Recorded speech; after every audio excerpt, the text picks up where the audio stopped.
ও তুই একটা কথাই বলিস না, শাসন করা তারই সাজে সোহাগ করে যে। তোর আর জাম্বোর জন্য না এটা একদম পারফেক্ট, ঠিক জাম্বো যেরকম তোর জন্য পারফেক্ট।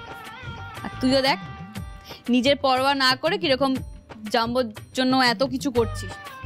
আসল ভালোবাসা না এটাকেই বলে মিলছে, একদম চুমু। খুব ভালোবাসা বুঝতে শিখেছিস বনি। হ্যাঁ, এই আমাদের কথা বলছিস, ভালো বুঝতে পারছি, কিন্তু নিজের কথা বলছিস না তো।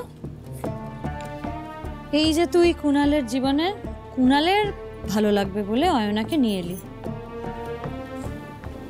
কি করছিলিস? স্যাক্রিফাইস। বনি,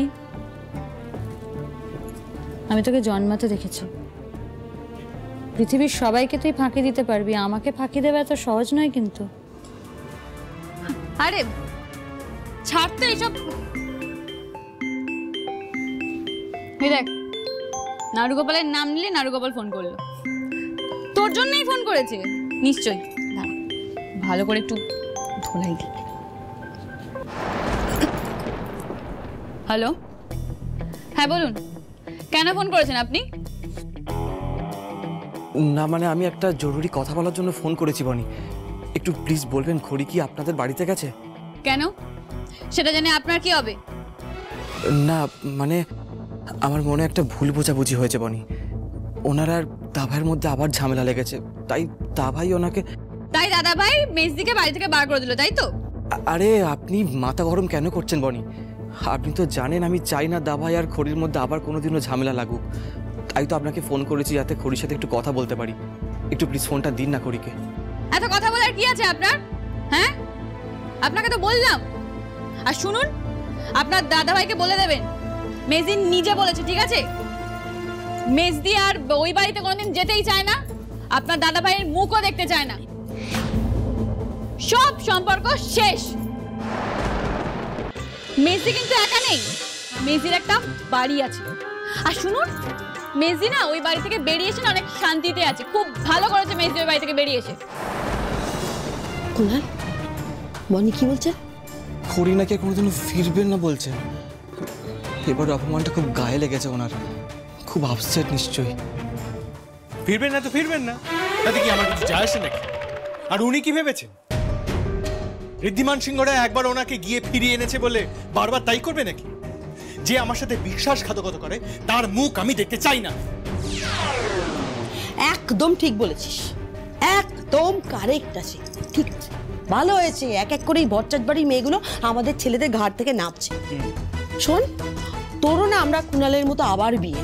হ্যাঁ, বনি একবার চলে গিয়ে এবারে নিয়মটা এমনি ভেঙেছে, নিয়ম রক্ষা করার দায়িত্ব আমাদের আর নেই।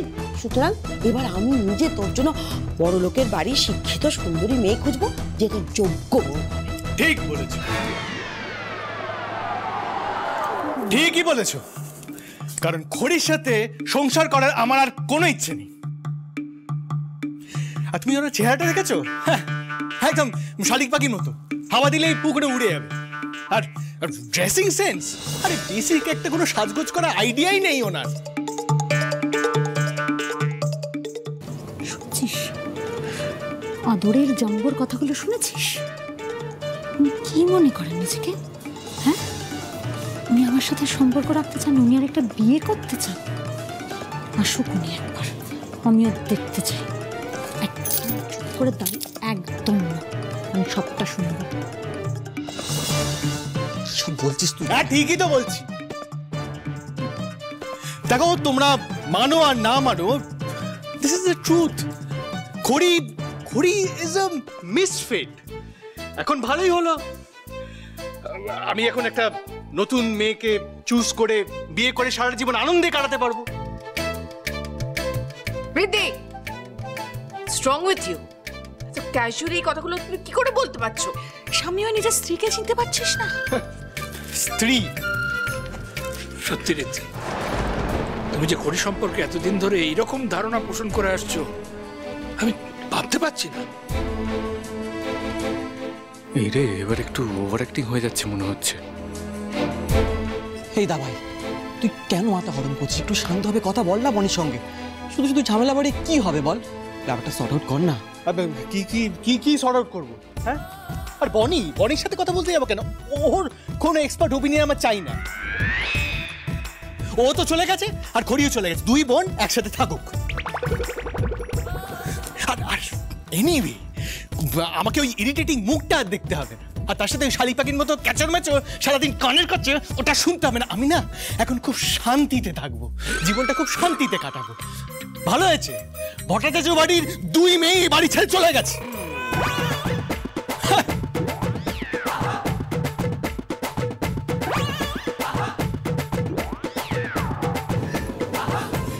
আমি ইরিটেটিং? আমি সারাক্ষণ বক বক বক বক বক বক করে যাই, ওনাকে বিরক্ত করে। আমার মুখটা ওনার দেখতে ভালো লাগে না। অপূর্ব, আর এই জাম্বুরা এতগুলো কথা বলছিলিস তুই? শোক একবার, আমিও দেখাচ্ছি শান্তিতে থাকা। তো ঠিক আছে, আমিও দেখছি শান্তিতে থাকা। ব্যাস, আজ তোমার খেল খতম জাম্বো। তুমি এবার একটু না অনেকটাই বাড়াবাড়ি করে ফেলেছো। মিস্ত্রি সবটা শুনে নিয়েছে, ফলে কপালে খুব শিগগিরই না তোমার দুঃখ নাচ্ছে। দেখো ঠাকুর, আজ এখানে খুনোখুনি না হয়ে যায়। ছি ছি ছি ছি ছি, আমি তো দুঃস্বপ্নেও ভাবতে পারিনি যে আমার ঋদ্ধি এরকম একটা কাজ করতে পারে। বাড়ির বউটাকে তো তাড়িয়ে দিলই, কারা কথা শুনলো না, এখন আবার বলছে নাকি নতুন করে বিয়ে করবে। আমার ঋদ্ধি এটা? বাবা, আমি তো ভাবতেই পারছি না এই শিক্ষায় আমি বড় করেছি আমার ছেলেটাকে। না না, এটা হতে পারে না। হঠাৎ করে ও এইভাবে বিহেভ করছেই বা কেন? আমি কোথায় ভেবেছিলাম যে হানিমুন থেকে ফিরে এসে ওদের সম্পর্কটা আরো সহজ হবে, আর আপাতত দৃষ্টিতে দেখে সেটা মনেও হচ্ছিল। ঋদ্ধি তো ইনফ্যাক্ট খড়িকে সবকিছুতে সাপোর্টও করছিল, ওর পক্ষ নিয়ে কথাও বলছিল। তাহলে কি হলো? দা ভাই কিন্তু এরকম আচরণ করার মানুষ নয় বড় মা। আমি নিজের চোখে দেখেছি দা ভাই আর খড়ি একে অপরকে কতটা বিশ্বাস করে, ভরসা করে, কিন্তু আজ এতটা অবিশ্বাস করলো যে বাড়ি থেকে বের করে দিল। শোন, একদম ঠিক করেছে, যা করেছে ঠিক করেছে, এর পিছনে যথেষ্ট বড় কারণ আছে। খড়ি তো নিজের মুখেই বলল টাকার জন্য ও ডিজাইনগুলো দত্তদের দিয়ে দিয়েছে। তারপরে কোন সাহসে এই বাড়িতে না আসার রাগ দেখায় কে জানে। ওকে এই বাড়িতে ঢুকতে দিচ্ছেটাই বা কে, সেটাই আমি দেখতে চাই। একদম ঠিক। কেন কেন ঢুকতে দেওয়া হবে কেন রে? এই বাড়িতে সকলের জন্য একদম এক নিয়ম, ঠক জোচ্চোরকে ঠিক সময় মতো কান ধরে হিহি করে টেনে একেবারে ধরে নাকে খত দেওয়া। ঠিক হয়েছে না? অন্যায় করলে শাস্তি তো পেতেই হবে। আমরা হয়তো খড়ির উপরে একটু বেশি ভরসা করে ফেলছি, আর ও হয়তো সেই ভরসার বিশ্বাসের মর্যাদা রাখতে পারছে না। কি বাবা? থামবে তোমরা? অনেকক্ষণ থেকে শুনছি, যার যা মুখে আসছে বলে যাচ্ছ। এবার থামো। খড়ি সম্পর্কে একটা বাজে কথা আমি কারো মুখে শুনতে চাই না। একটা কেন, এরকম 100টা খবরের কাগজ লিখলেও আমি বিশ্বাস করবো না যে খড়ি এ কাজ করতে পারে। আমি আমার নাত বৌমাকে খুব ভালো করে চিনি। রাগে হিংসে তোমাদের সকলের চোখ অন্ধ হয়ে থাকলেও আমার চোখ এখনো খোলা আছে। কে যে কি উদ্দেশ্য নিয়ে খড়ির নামে এইসব কথা বলছে আমি খুব ভালো করে জানি। দেখো দাদু, তুমি মানো আর না মানো, এটা তো প্রমাণিত যে খড়ি অন্যায় করেছে, আর তাছাড়া উনি নিজে মুখে এটা স্বীকার করেছে। করুক, তাও আমি মানি না, আর কোনোদিন মানবো না। এসব নিয়ে কথা বাড়ি আর কোনো লাভ নেই। আমি ওয়ার্কশপে যাচ্ছি দাদু, সেখানে আমাদের কাজ হচ্ছে। কোথাও যাবে না তুমি। আমি অনেক ভরসা করে তোমাকে আমার ব্যবসার দায়িত্ব দিয়েছিলাম, ভেবেছিলাম তুমি আমার যোগ্য বড় নাতি, কিন্তু না পেরেছো তুমি ব্যবসাটাকে ঠিক মতো সামলাতে, না পেরেছো একজন ভালো স্বামী হয়ে উঠতে। যে মানুষই চিনতে পারে না ভালো করে, সে ব্যবসা কি করে সামলাবে?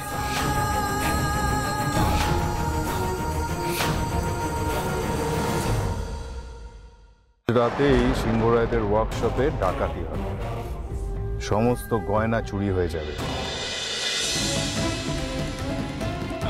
আপনার কথা মতো কাজ হয়ে গেছে।